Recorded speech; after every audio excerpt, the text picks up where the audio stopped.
సాధారణంగా హీరోలను మనము తెరపై చూస్తాము, కానీ మన కమ్యూనిటీలో హీరోలు మన మధ్యనే ఉన్నారు. ఈరోజు మనం వారిని గౌరవించే అవకాశం వచ్చింది. వారు తమ ఆరోగ్యం కోసం నిలబడడమే కాకుండా స్త్రీలకు రొమ్ము క్యాన్సర్ పరీక్ష చేయించుకోవటానికి స్ఫూర్తినిచ్చారు. వారు ఎవరా అని మీరు ఆలోచిస్తున్నారు కదా? మన కళ్యాణ్పూర్ నుండి తారా గారు మరియు సుష్మా గారు వారికి వారు రొమ్ము క్యాన్సర్కు పరీక్ష చేయించుకోవడం ద్వారా గొప్ప ధైర్యాన్ని చూపించారు. దయచేసి మీరిద్దరూ వేదికపైకి రండి. ఇప్పుడు నేను తారా గారిని కొన్ని మాటలు మాట్లాడమని కోరుతున్నాను. సర్పంచ్ గారు, మీరు ఏమీ అనుకోకపోతే నేను మొదట మాట్లాడవచ్చా? తప్పకుండా సుష్మా గారు, మొదలు పెట్టండి. ఒకరోజు ఎటువంటి లక్షణాలు లేకపోయినా తనంతట తానుగా రొమ్ము క్యాన్సర్కు తారా గారు పరీక్ష చేసుకున్నారని తెలుసుకుని ఆశ్చర్యపోయాను. ఒకవేళ ఆమె రొమ్ము క్యాన్సర్ పరీక్ష యొక్క ప్రయోజనాల గురించి నాకు చెప్పకపోయి ఉంటే నేను ఎప్పటికీ చెకప్కు వెళ్ళేదానిని కాదు. నా జన్మన నుండి ఒక అసాధారణమైన డిశ్చార్జ్ రావడం నేను గమనించి ఆరోగ్య సంరక్షణ సిబ్బందికి చెప్పాను. ఆరోగ్య సంరక్షణ సిబ్బంది మా ఇంటికి వచ్చినప్పుడు తదుపరి పరీక్షల కోసం నన్ను ప్రభుత్వ ఆసుపత్రికి వెళ్ళమని ఆమె సలహా ఇచ్చారు. అప్పుడే నాకు రొమ్ము క్యాన్సర్ యొక్క ప్రారంభ లక్షణాలు ఉన్నట్లు తెలిసింది. త్వరగా గుర్తించి చికిత్స పొందడం వలన మాత్రమే అది మొదట్లోనే నయమైపోయింది. ఏమాత్రము మరింత ఆలస్యమై ఉన్నా సమస్యలకు దారి తీసి ఉండేది. ధన్యవాదాలు తారా గారు. నా ఆరోగ్యానికి ప్రాధాన్యత ఇవ్వటానికి మీరు నాకు స్ఫూర్తినిచ్చారు. ధన్యవాదాలు సుష్మాప్త. మీరు ఎటువంటి ఆలస్యం చేయకుండా రొమ్ము క్యాన్సర్ పరీక్ష చేయించుకోవడానికి ముందడుగు వేసినందుకు నాకు చాలా సంతోషంగా ఉంది. మనం స్త్రీలుగా ఒక తల్లి, భార్య, స్నేహితుడు, టీచర్స్, నర్స్ వంటి ఎన్నో పాత్రలు ఒకేసారి పోషిస్తూ ఉంటాము. అలాగే ఇంట్లో ప్రతి ఒక్కరిని జాగ్రత్తగా చూసుకుంటాం. కానీ మన గురించి అందరిలాగే నేను కూడా నా ఆరోగ్యాన్ని నిర్లక్ష్యం చేశాను. కానీ నా భర్త, నా శ్రేయోభిలాషులు నన్ను నా ఆరోగ్యం యొక్క ప్రాముఖ్యతను గ్రహించేలా చేశారు. అలాగే నన్ను నేను పరీక్షించుకునేలాగా నన్ను ప్రోత్సహించారు. అప్పుడే నేను నా మొదటి అడుగు వేశాను. మీరందరూ కూడా మీ మొదటి అడుగును వేసి రొమ్ము క్యాన్సర్ పరీక్ష చేయించుకోవాలని నేను కోరుకుంటున్నాను. మహిళల్లో అత్యంత సాధారణ క్యాన్సర్లలో రొమ్ము క్యాన్సర్ ఒకటి. కాబట్టి ప్రతి మహిళ నెలకొకసారి వారి రొమ్ములను స్వయంగా వారే పరీక్షించుకోవాలి. చేతి బెడల్పుగా చేసి రొమ్ముల్లోకి ఈ క్రింద లక్షణాల కోసం చూడండి. రొమ్ము లేదా చంకలలో వాపు, రొమ్ము యొక్క చర్మంపై సొట్ట, గుంతలు, రొమ్ము యొక్క సైజ్, ఆకారం, రంగు మరియు చర్మంలో మార్పు, రొమ్ములో ఏదైనా డిశ్చార్జ్ లేదా నొప్పి, ఒక్కసారిగా శరీర బరువు తగ్గిపోవడం. ఇటువంటి మార్పులు లేదా లక్షణాలు మీలో మీరు ఏవైనా గుర్తించినట్లయితే నిర్లక్ష్యం చేయకండి, ఆలస్యము చేయకండి. వెంటనే CHO, ANM లేదా ఆశా వారికి తెలియజేయండి. ఒకవేళ మీకు ఎటువంటి లక్షణాలు లేకపోయినా కూడా మీరు పరీక్ష చేయించుకోండి, మీ ఇంట్లోనే ఉచితంగా. దయచేసి సహకరించండి. అలాగే వారి ప్రశ్నలకు సరిగ్గా సమాధానాలు ఇవ్వండి. వారు మీ రొమ్ములను గోప్యంగా పరీక్ష చేస్తారు. దగ్గరలోని ప్రభుత్వ ఆసుపత్రిలో రొమ్ము క్యాన్సర్కు చికిత్స కూడా ఉచితమే. మీరు నిర్లక్ష్యం చేస్తే రొమ్ము క్యాన్సర్కు దారి చూపినట్టే. మీరు ఆరోగ్యంగా ఉన్నా కూడా 30 సంవత్సరాలు దాటిన తర్వాత ప్రతి 5 సంవత్సరాలకి రొమ్ము క్యాన్సర్ చెకప్ చేయించుకోండి. త్వరగా గుర్తించండి, క్యాన్సర్ను సులభంగా తరిమి కొట్టండి. జారీ చేయువారు వైద్య ఆరోగ్య మరియు కుటుంబ సంక్షేమ శాఖ, ఆంధ్రప్రదేశ్ ప్రభుత్వం.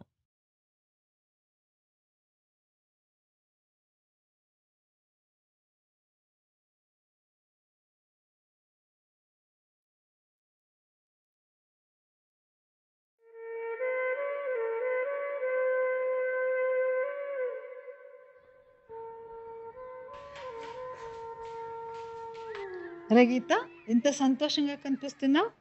నీ సంతోషానికి కారణం ఏమిటి? అత్తయ్య, ఇవాళ ఏం జరిగిందో మీకు తెలుసా? చెప్పు చెప్పు. నేను మన అభయ మహిళా సొసైటీ నుండి 8 మంది స్నేహితులను హెల్త్ కేర్ సెంటర్కి తీసుకువెళ్ళాను. మేమందరం గర్భాశయ ముఖ ద్వారా క్యాన్సర్ చెకప్. క్యాన్సరా? గీత, నువ్వేమంటున్నావు? దీని గురించి నువ్వు ఇంత సంతోషంగా ఎలా ఉన్నావు? అత్తయ్య, ప్రశాంతంగా ఉండండి, కంగారు పడాల్సిందేం లేదు. ఇది ప్రతి ఒక్క మహిళ చేయించుకోవాల్సిన మామూలు చెకప్. గుర్తుందా, ఆ రోజు మన ఇంటికి ఆరోగ్య సంరక్షణ సిబ్బంది వచ్చారు? ఆమె మన గర్భాశయ ఆరోగ్యం గురించి కొన్ని ప్రశ్నలు అడిగారు. కొన్ని లక్షణాలను చూసుకోమని ఆమె పేర్కొన్నారు.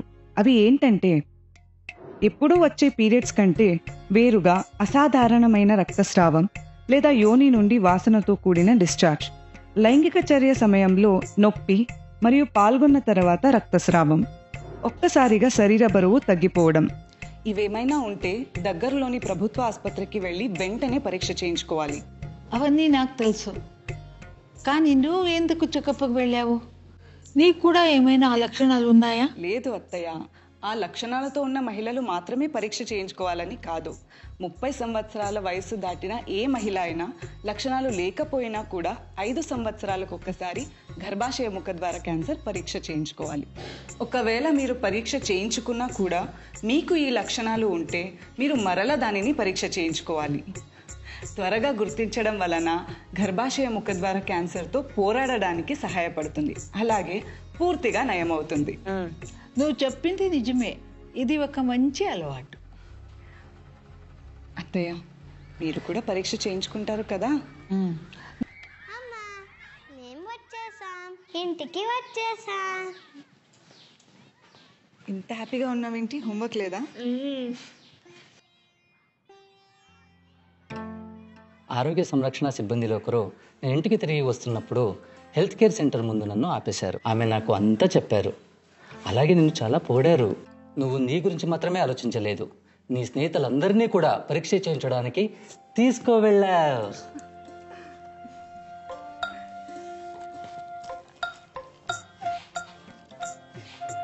నానమ్మా, నాకు ప్రమాణం చెయ్యి, పరీక్ష చేయించుకుంటానని. అప్పుడే నీకు ఈ స్వీట్ ఇస్తాను. అలాగే తల్లి, మీరు సంకోచిస్తే గర్భాశయ ముఖద్వార క్యాన్సర్ కు మార్గం చూపినట్టు. మహిళలందరూ వారికి ఎలాంటి లక్షణాలు లేకపోయినా సరే 5 సంవత్సరాలకు ఒకసారి 30 ఏళ్ల వయసు దాటిన తర్వాత గర్భాశయ ముఖద్వార క్యాన్సర్ కోసం పరీక్ష చేయించుకోవాలి. CHO, ANM లేదా ఆశాకి తెలియజేయండి. దయచేసి సహకరించండి, అలాగే వారి ప్రశ్నలకు సరిగ్గా సమాధానాలు ఇవ్వండి. దగ్గరలోని ప్రభుత్వ ఆసుపత్రిలో గర్భాశయ ముఖద్వార క్యాన్సర్ కు చికిత్స కూడా ఉచితమే. త్వరగా గుర్తించండి, క్యాన్సర్ ను సులభంగా తరిమి కొట్టండి. జారీ చేయువారు వైద్య ఆరోగ్య మరియు కుటుంబ సంక్షేమ శాఖ, ఆంధ్రప్రదేశ్ ప్రభుత్వం.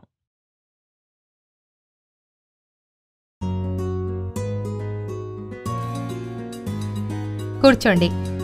మనం మన పిల్లలు ఆరోగ్యంగా ఉండి బాగా చదువుకొని గొప్ప పేరు ప్రతిష్టలు సంపాదించాలని కోరుకోవా? మరైతే అందుకు కావాల్సిందేమిటంటే తల్లి యొక్క సరైన సంరక్షణ. దాంతో ఆమె ఆరోగ్యకరమైన శిశువుకు జన్మనివ్వగలదు. అంగన్వాడీ కేంద్రంలో లేదా ఆరోగ్య ఉప కేంద్రంలో మీ పేరును నమోదు చేసుకోండి. అక్కడ మీకు మాతా శిశు సురక్ష కార్డు లభిస్తుంది. అందులో గర్భం ధరించినప్పటి నుంచి ప్రసవ సమయం వరకు పాటించవలసిన ఆరోగ్య మరియు పోషకాహారాల వివరాలన్నీ సూచించబడి ఉంటాయి. గర్భధారణ సమయంలో కనీసం 4 సార్లు తప్పక పరీక్షలు జరిపించుకోవాల్సి ఉంటుంది. అందులో ముఖ్యంగా మీ రక్తపోటు మరియు బరువులను చూస్తారు. ఈ సమయంలో 2 టెటనస్ టాక్సైడ్ టీకాలు కూడా వేయించుకోవాలి. మొదటిది గర్భధారణ నిర్ధారణ అయినప్పుడు, రెండవది మరొక నెల తర్వాత. మీకు తెలుసా, ప్రతి 2 మహిళల్లో ఒకరికి రక్తహీనత ఏర్పడే అవకాశం ఉందని? గర్భధారణ సమయంలో దీనివల్ల తల్లి బిడ్డలకు ప్రమాదం కూడా సంభవించవచ్చు. ఈ ప్రమాదాన్ని నివారించడం కోసం అంగన్వాడీ కేంద్రంలో లేదా ఆరోగ్య ఉప కేంద్రంలో లభించే ఐరన్ మరియు ఫాలిక్ యాసిడ్ టాబ్లెట్లు రోజు వేసుకోవాల్సి ఉంటుంది. గర్భధారణ సమయంలో కనీసం 180 టాబ్లెట్లు తప్పక వేసుకోవాలి. అలాగే గుర్తుంచుకోండి, ప్రసవం కేవలం ఆసుపత్రిలో మాత్రమే జరగాలి. తల్లి బిడ్డలు ఆసుపత్రిలో కనీసం 48 గంటల పాటు ఉండాలని గుర్తుంచుకోండి. ఆరోగ్యకరమైన తల్లి మాత్రమే ఆరోగ్యకరమైన బిడ్డకు జన్మనిస్తుంది.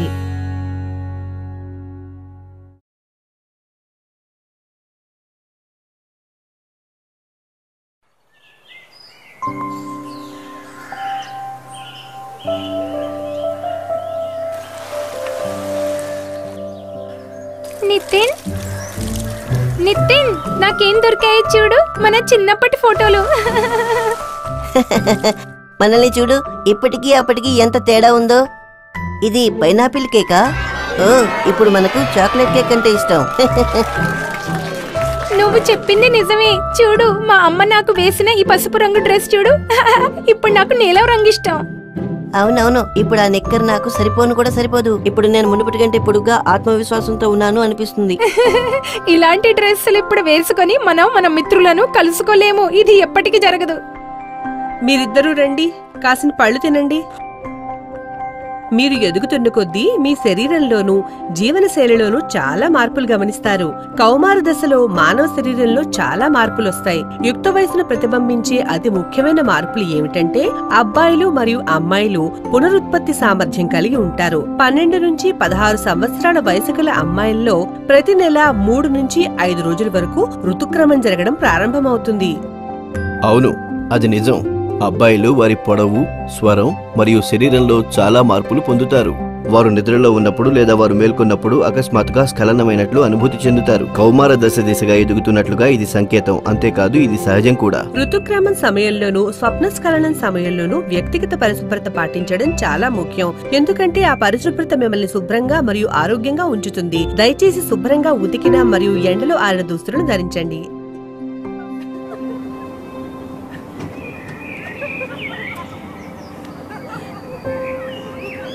కోమల్ ఏదో ఇబ్బంది పడుతున్నట్టుంది. తను బాగానే ఉందా? నేను తనతో ఒకసారి మాట్లాడాలి.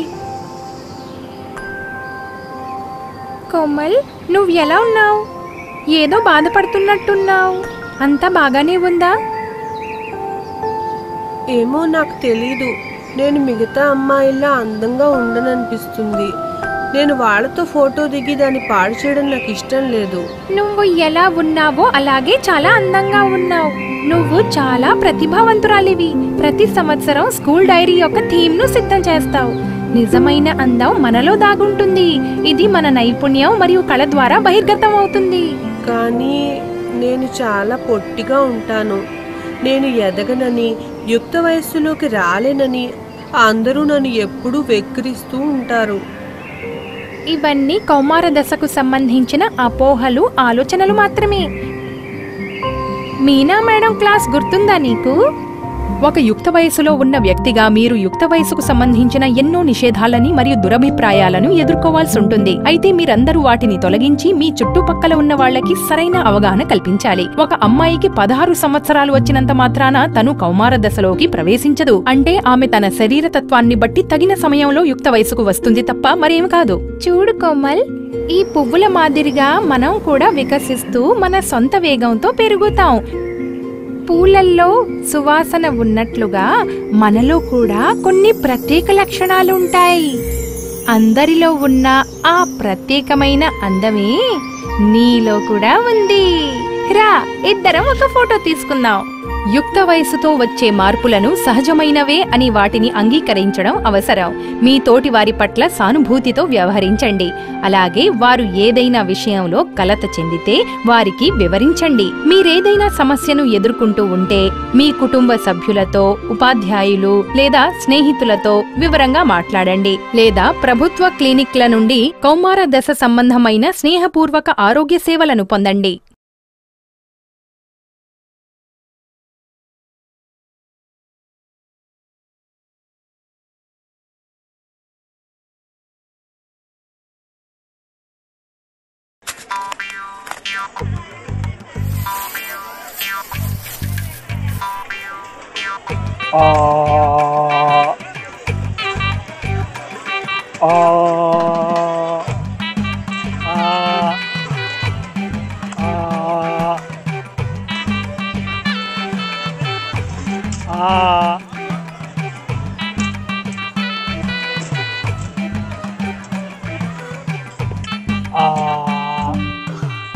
ఏమండి, నేను అప్పటి నుంచి చూస్తున్నాను మీరు అని ఏం చేస్తున్నారు? నోటి క్యాన్సర్ పరీక్షకు సిద్ధమవుతున్నాను. క్యాన్సరా? మరి ఎందుకు అంత గట్టి చెప్తున్నారు సార్? ఇదేం పెద్ద విషయం కాదు. అందరూ చేయాల్సింది ఏంటంటే అంతేనా? కేవలం అవును, ఇదే మీరు చేయాల్సింది. మీరు మీ నోటిని పెద్దగా తెరవాలి. నోటి క్యాన్సర్ పరీక్ష గురించి చెప్పిందే నా భార్య. ఈ పరీక్ష ఎక్కడ జరుగుతుంది? ఇంట్లోనే. ఆరోగ్య సంరక్షణ సిబ్బందిలో ఒకరు ఈరోజు మా ఇంటికి వస్తున్నారు. ఎందుకంటే కొన్ని వారాల నుంచి ఆయన నోటిని పుండుంది. ఇది కేవలం ఒత్తిడి వల్లనే, వేరేం కాదు. అయ్యుండొచ్చు, కానీ రిస్క్ ఎందుకు తీసుకోవడం? దాన్ని మనం పరీక్ష చేయించుకోవాలి. కేవలం పుండు గురించా? అవును, ఎందుకంటే పుండు లక్షణాలలో ఒకటి. కాబట్టి సాధారణంగా లక్షణాలు ఏమిటంటే 2 వారాల లోపు ఏదైనా నొప్పి లేదా నొప్పి లేకుండా నోటిలో పుండు మానకపోవడం, నోటి లోపల ఎరుపు లేదా తెలుపు మచ్చ, నోరు తెరవడంలో లేదా మింగడంలో ఇబ్బంది, తగ్గుతూ ఉండడం లేదా 2-3 వారాల వరకు స్వరంలో మార్పు, ఒక్కసారిగా శరీర బరువు తగ్గిపోవడం. అలాగే ఇది ఎవరికైనా రావచ్చా? అవును, కానీ ఎవరైతే పొగాకు నమలడం, పాన్ గుట్కా తినడం, సిగరెట్లు లేదా బీడీలు తాగుతారో వాళ్ళు ఎక్కువ ప్రమాదంలో ఉన్నట్టు. అలాగే మీకు ఎటువంటి లక్షణాలు లేకపోయినా కూడా ప్రతి ఒక్కరూ 18 సంవత్సరాలు వయసు దాటాక 5 ఏళ్లకు ఒకసారి తప్పకుండా పరీక్ష చేయించుకోవాలి. మీరు లక్షణాలను గుర్తించినప్పుడు ఏం చేయాలి? మొదటగా కంగారు పడకండి. రెండవది CHO, ANM లేదా ఆశ చెప్పటానికి సంకోచించకండి. అలాగే ఇంట్లో చెక్ చేయించుకోండి. మూడవది దయచేసి సహకరించండి. అలాగే వారి ప్రశ్నలకు సరిగ్గా సమాధానం చెప్పండి. అలాగే వారి సలహాను వెంటనే పాటించండి. సంకోచించకండి. చెకప్ మరియు చికిత్స ఉచితం. త్వరగా గుర్తించండి, క్యాన్సర్ని సులభంగా తరిమి కొట్టండి.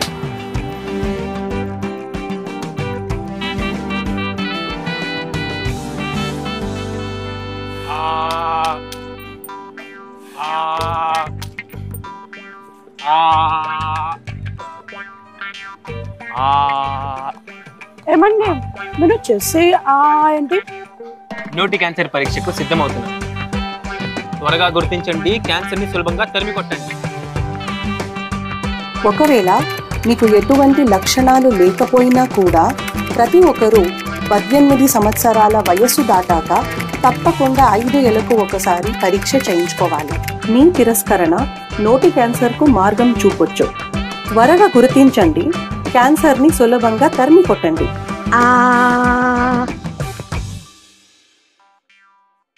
జారీ చేయువారు వైద్య ఆరోగ్య మరియు కుటుంబ సంక్షేమ శాఖ, ఆంధ్రప్రదేశ్ ప్రభుత్వం.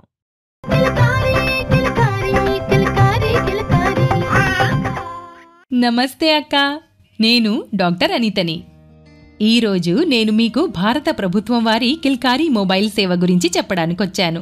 ఈ ఉచిత సేవ ఏ మహిళల కోసమంటే కనీసం వారు 4 నెలల గర్భవతి ఉండాలి లేదా వారికొక ఏడాది వయసున్న బిడ్డ ఉండాలి. కిల్కారీ గర్భవతి మహిళలు మరియు తల్లులకు ఒక నేస్తం వంటిది. ఎలా అని ఆలోచిస్తున్నారా? ఇప్పుడే చెప్తాను. గర్భవతి మహిళ దగ్గర్లోని ఏదైనా ఆరోగ్య కేంద్రానికి వెళ్లి ఆశా అక్క లేదా ఏనమక్క దగ్గరకు వెళ్లి నమోదు చేసుకోవాలి. నమోదు ప్రక్రియలో మహిళ తన పేరు, వయసు, ఎక్కడ నివసిస్తుంది, మొబైల్ నంబర్, అంచనా డెలివరీ తేదీ మొదలైనవి చెప్తుంది. అప్పుడు మొత్తం సమాచారం ప్రభుత్వ RCH రిజిస్టర్లో నమోదవుతుంది. ఇప్పుడు ఒకవేళ మహిళ గర్భం ధరించి 4వ నెల ప్రారంభమైతే లేదంటే 1 ఏడాది కంటే చిన్న బిడ్డ ఉంటే కిల్కారీ సేవ వారి మొబైల్ ఫోన్లో ప్రారంభమవుతుంది. ఈ సేవలో మహిళ ఫోన్లో ప్రతి వారం ఒక కాల్ వస్తుంది. మహిళకు ఎన్నవ నెల నడుస్తుందో లేదా బిడ్డకు ఎన్ని నెలలు అనే విషయం మాకు తెలుసు. కాబట్టి అదే ప్రకారం ప్రతి వారం తల్లి బిడ్డల ఆరోగ్య సంబంధ సందేశాలు పంపుతాము. కాబట్టి ఆ విధంగా ఈ కిల్కారీ సేవ గర్భిణీ స్త్రీలు ఇంకా బిడ్డ గురించి ఆందోళన చెందే మన నిజమైన నేస్తం. నేను ఏ సందేశం ఇచ్చినా దాని లక్ష్యం ఏంటంటే మహిళలకు వారి గర్భధారణ, వారి ఇంకా వారి బిడ్డ ఆరోగ్యం గురించి సరైన ఇంకా ఖచ్చితమైన సమాచారం అందించడం. అయితే తెలిసిందిగా, మహిళల కొరకు కిల్కారీ సేవను తమ మొబైల్లో ప్రారంభించడం ఎంత అవసరమో. తద్వారా వారు ప్రతి వారం సందేశాన్ని వినగలిగే వీలుంటుంది. అందుకే మహిళల వరకు ఈ కీలకమైన సేవను చేరవేయడానికి భారత ప్రభుత్వానికి మీ మద్దతు అవసరం. మీరు 3 ముఖ్యమైన పనులను చేయడం ద్వారా మాకు మీ తోడ్పాటును అందించవచ్చు. మీరు చేయగలిగే మొదటి సహాయం సరైన సమయంలో మహిళల గర్భధారణను, ప్రసవాన్ని నమోదు చేయడం. దీని ద్వారా సరైన సమయంలో సమాచారం మొత్తం ప్రభుత్వం వారి సిస్టంలో నిక్షిప్తం కావడంతో పాటు సరైన సమయంలో మహిళల మొబైల్లో కిల్కారీ సేవ ప్రారంభమవుతుంది. దీనికోసం మహిళ తన సరైన మొబైల్ నంబర్ను మీకిచ్చే విధంగా మీరు ప్రత్యేక శ్రద్ధ వహించాలి. లేకపోతే కిల్కారీ సందేశాలు వారికెప్పటికీ చేరవు. ఒకవేళ మహిళ వద్ద తన సొంత మొబైల్ కనుక లేకపోతే ఆమె తనతో నివసించే మరొక కుటుంబ సభ్యుని మొబైల్ నంబర్ను ఇవ్వవచ్చు. అలాగే కాల్స్ వినడానికి వారి ఫోన్ను సులభంగా ఉపయోగించవచ్చు. భారత ప్రభుత్వానికి మీరందించగలిగే రెండవ సహాయం ఏంటంటే, ఏ మహిళ అయినా తమ గర్భధారణను నమోదు చేయించుకోవడానికి మీ వద్దకొస్తే మీరు వారికి కిల్కారీ సేవ ఇంకా దాని ప్రయోజనాల గురించి తప్పక చెప్పండి. ఆమెకు భారత ప్రభుత్వం వారి కిల్కారీ సేవ నుంచి ప్రతి వారం ఒక కాల్ వస్తుందని చెప్పండి. ఇందులో వారి ఆరోగ్యం ఇంకా సురక్షితమైన గర్భధారణతో పాటు బిడ్డ యొక్క మంచి ఆరోగ్యం కోసం అవసరమైన విషయాలు చెప్పడం జరుగుతుంది. మీరు వారికి ప్రతి వారం అన్ని క్లాసులు పూర్తిగా వినమని, మధ్యలో కట్ చెయ్యొద్దన్న విషయం తప్పక చెప్పండి. అలాగే మనసులో ఏదైనా ప్రశ్న, సందేహం ఉన్నట్లయితే ఆశా అక్క, ఏనమక్క లేదా డాక్టర్తో మాట్లాడండి. మీ నుంచి మాకు కావలసిన మూడవ సహాయం ఏంటంటే, మీరు మహిళలకు కిల్కారీ సేవ ఫోన్ నంబర్ను తమ మొబైల్లో సేవ్ చేసుకోమని చెప్పడం. తద్వారా ప్రతి వారం కిల్కారీ సేవ నుంచి ఎప్పుడు కాల్ వచ్చినా వారికి తెలుస్తుంది. వెంటనే కాల్ను స్వీకరించి వినగలుగుతారు. కిల్కారీ సేవ యొక్క నంబర్ 012445880000. ఒకవేళ ఏ మహిళ అయినా ఏ రోజైనా సమయానికి కాల్ ఎత్తలేకపోయినా, లేదంటే ఆమెకు మనసులో ఈ సందేశం మళ్లీ వినాలని అనిపించినా దానికి ఏర్పాట్లున్నాయి. ఆమె 1442 నంబర్కు తన నమోదిత మొబైల్ నంబర్ నుంచి కాల్ చేయాలి, అంతే. ఇక ఎన్నిసార్లు వినాలనుకుంటే అన్నిసార్లు సందేశాన్ని వినవచ్చు. అది కూడా పూర్తి ఉచితంగా, పూర్తిగా ఫ్రీ. రండి, దీన్ని మన మిషన్గా మలుచుకుందాం. ప్రతి గర్భవతి మహిళ లేదా ఏడాది కంటే చిన్న బిడ్డ ఉన్న తల్లి మొబైల్లో కిల్కారీ సేవ ప్రారంభమయ్యేలా చేద్దాం. మీ సహకారానికి భారత ప్రభుత్వం వారి ఆరోగ్యం మరియు కుటుంబ సంక్షేమ మంత్రిత్వ శాఖ తరపున హృదయపూర్వక ధన్యవాదాలు. ప్రతి సంవత్సరం ఫిబ్రవరి, ఆగస్టు నెలల్లో జరిగే జాతీయ నులిపురుగుల నిర్మూలన కార్యక్రమం. అంగన్వాడీ కార్యకర్తలు, టీచర్ల కోసం ట్రైనింగ్ వీడియో. 1 నుంచి 19 ఏళ్ల పిల్లలు, కిషోర బాలలకు విద్యా సంస్థలు అంగన్వాడీ కేంద్రాలలో డీవార్మింగ్ చికిత్స అందించండి. జాతీయ నులిపురుగుల నిర్మూలన కార్యక్రమం జరుగునప్పుడు గుర్తుంచుకోవలసిన విషయాలు. టీచర్లు, అంగన్వాడీ కార్యకర్తలు డీవార్మింగ్ మొదలయ్యే ముందు వీటి లభ్యతను నిర్ధారించుకోవాలి. తగినన్ని మాత్రలు, శుభ్రమైన తాగునీరు, చెంచాలు, రిజిస్టర్, రిపోర్టింగ్ ఫామ్. మోతాదు మార్గదర్శకాలు. 1 నుండి 2 సంవత్సరాల పిల్లలకు సగం మాత్రను 2 చెంచాల మధ్య పొడి చేసి నీరు కలిపివ్వాలి. 2 నుండి 3 సంవత్సరాల పిల్లలకు పూర్తి మాత్రను 2 చెంచాల మధ్య పొడి చేసి నీరు కలిపి ఇవ్వాలి. 3 నుండి 19 సంవత్సరాల పిల్లలకు పూర్తి మాత్రనిచ్చి బాగా నమిలి మింగి మంచినీరు తాగాలి. ముఖ్యమైన సూచనలు. అనారోగ్యంతో ఉన్న లేదా ఏమైనా మందులు వాడుతున్న పిల్లలకు ఆల్బెండజాల్ మాత్ర ఇవ్వకండి. వారు కోలుకున్న తర్వాత డీవార్మింగ్ చెయ్యండి. డీవార్మింగ్ 6 బయలు ప్రదేశంలో జరుగునట్లు ప్రయత్నించండి. పిల్లలకు బలవంతంగా ఆల్బెండజాల్ మాత్రను తినిపించకండి. ఆల్బెండజాల్ మాత్రను చేతితో వెయ్యకండి, చెంచాతోనే వెయ్యండి. 3 ఏళ్ల కంటే పెద్ద పిల్లలకు మాత్రను బాగా నమలమని చెప్పండి. శుభ్రమైన తాగునీరు అందుబాటులో ఉండునట్లు చూసుకోండి. కొందరు పిల్లలు లేదా కిషోర బాలలకు డీవార్మింగ్ తర్వాత వాంతులు, కడుపు నొప్పి, విరేచనాలు, నీరసం లాంటివి కలిగే అవకాశం ఉంటుంది. ఈ స్వల్ప ఇబ్బందుల గురించి ముందుగానే వారికి తెలియజేయండి. అత్యవసర వైద్య సహాయం కోసం 104ను సంప్రదించండి. ప్రతికూల ఘటనల నిర్వహణ. వాంతులు, కడుపు నొప్పి, విరేచనాలు, నీరసం లాంటి దుష్ప్రభావాలు తాత్కాలికమైనవి. వీటిని సులభంగా తగ్గించవచ్చు. ప్రతికూల ఘటనలు జరిగినప్పుడు పిల్లలను ఆరుబయట నీడలో పడుకోబెట్టి తాగుటకు నీరివ్వండి. ఆల్బెండజాల్ అనేది నమలగలిగే మాత్ర. సరిగ్గా పొడి చెయ్యకపోయినా నమలకపోయినా అది పిల్లల గొంతులో ఇరుక్కునే అవకాశం ఉంది. గుర్తుపెట్టుకోండి, ఇది ఆల్బెండజోల్ వల్ల కలిగే దుష్ప్రభావం కాదు. ఒకవేళ పిల్లలకు మాత్ర గొంతులో ఇరుక్కుంటే వారిని మీ ఒడిలో బోర్లా పడుకోబెట్టి మాత్ర బయటికొచ్చే వరకు వీపుపై తట్టండి. అత్యవసర వైద్య సహాయం కోసం 104కు, అంబులెన్స్ కోసం 108కు ఫోన్ చేయండి. రిపోర్టింగ్. పాఠశాల లేదా కళాశాల రిపోర్టింగ్ ఫామ్లో డీవార్మింగ్ చేయబడిన మొత్తం పిల్లల సంఖ్యను నింపి ఎన్డీడీ జరిగిన వారం లోపల ఏఎన్ఎంకు ఇవ్వాలి. ఆశా, ఆంగన్వాడీ కార్యకర్తలు తమ రిపోర్టింగ్ ఫామ్లలో ఆంగన్వాడీ కార్యకర్తచే డీవార్మింగ్ జరిపిన పిల్లల సంఖ్యను నింపి ఈ రిపోర్టింగ్ ఫామ్ను ఏఎన్ఎంకు ఎన్డీడీ జరిగిన వారం లోపల అందజేయాలి. ఏఎన్ఎం తనకందిన అన్ని పాఠశాల, ఆంగన్వాడీ రిపోర్టింగ్ ఫామ్లను తనకు అందిన వారం లోపల పిహెచ్సికి అందజేయాలి. నులిపురుగు రహిత ఆంధ్రప్రదేశ్, ఆరోగ్యవంతమైన ఆంధ్రప్రదేశ్.